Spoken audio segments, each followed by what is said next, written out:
एक आदमी को कपड़े उतारकर बिस्तर पर बांध दिया गया। फिर एक नीले रंग की तरल को धीरे धीरे उसके शरीर में इंजेक्ट किया गया। इसके बाद आदमी को बहुत दर्द हुआ और उसका शरीर धीरे धीरे असामान्य हो गया। वह एक कंकाल में बदल गया और फिर उसकी हड्डियां भी पारदर्शी हो गई, जिससे वह एक अदृश्य आदमी बन गया। लेकिन क्योंकि उसने बहुत अधिक ऊर्जा खर्च की, वह बेहोश हो गया। सुनहरे बालों वाली महिला ने उसके शरीर को धीरे से छुआ, जिससे नीली बिजली उत्पन्न हुई।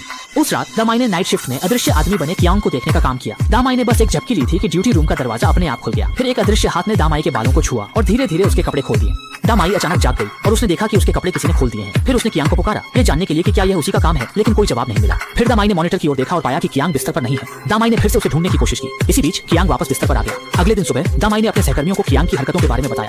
कियांग की पूर्व प्रेमिका के रूप में सुनहरे बालों वाली महिला को विश्वास नहीं था कि कियांग ऐसा कुछ करेगा। दाशान ने कियांग से बात करने का सोचा, लेकिन दामाई ने दाशान को रोका क्योंकि कियांग इस प्रयोग का प्रमुख था। अगर उसे नाराज किया गया तो किसी के लिए भी अच्छा नहीं होगा और शायद उन्हें टीम से बाहर कर दिया जाए। इसलिए दामाई को चुप रहना पड़ा। उस दिन काली लड़की बाथरूम गई और अचानक महसूस किया कि उसके पीछे कोई है। उसने पीछे मुड़कर देखा लेकिन कुछ नहीं पाया। फिर काली लड़की जैसे ही बैठने वाली थी, उसने अचानक पानी की आवाज सुनी। उसने मुड़कर देखा लेकिन वहाँ कोई नहीं था। इसके बाद काली लड़की ने अपना काम खत्म किया। एक हफ्ते बाद जब कोई नहीं था तो वह आराम से बाथरूम गई। लगातार घटनाओं ने सभी को सतर्क कर दिया। अच्छी बात यह थी कि अगले दिन कियांग को पुनः स्थापना दवा दी जानी थी, जिससे वह सामान्य हो सके। एक नारंगी रंग की दवा कियांग के शरीर में इंजेक्ट की गई। फिर दवा रक्त के साथ बहकर कियांग के पूरे शरीर में फैल गई और अंत में मस्तिष्क में पहुंच गई। हालांकि कियांग सामान्य नहीं हुआ, बल्कि वह बहुत दर्द में था और उसकी स्थिति खतरनाक हो गई, जिससे उसकी जान को खतरा हो गया। सभी के प्रयासों के बावजूद कियांग की जान चली गई। लेकिन जब वह घर लौटा तो उसने अनजाने में पड़ोसी की इमारत में एक छोटी लाल किताब देखी।